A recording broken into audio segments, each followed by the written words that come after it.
اسلام دشمن طاقتوں کو گلا ہے کہ ہم نے پرچیوں سے عرضیاں پڑھنے والے کی بجائے سینہ تان کر بات کرنے والے کو وزیر اعظم چن لیا، جو اقوام متحدہ کے فلور پر کھڑے ہو کر اپنے آقا محمد مصطفیٰ صلی اللہ علیہ وآلہ وسلم کی عزت اور مسلمانوں کی غیرت کی بات کرتا ہے، جس نے اسلامو فوبیا سے مقابلے کے لیے OIC کا اجلاس تک بلا لیا۔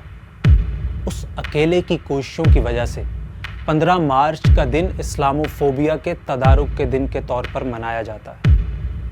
وہ حیران ہے کہ ایک مقروض مجبور سی قوم کا سربراہ ایک مرد حر کیسے بن گیا۔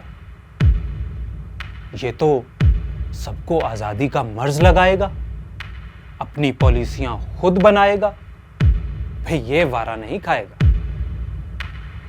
لیکن اب یہ نادانی نہیں چلے گی، غیر کی غلامی نہیں چلے گی، اس لیے ایک غیرت مند مسلمان کی طرح آؤ، نظام بدلو، حالات بدلو۔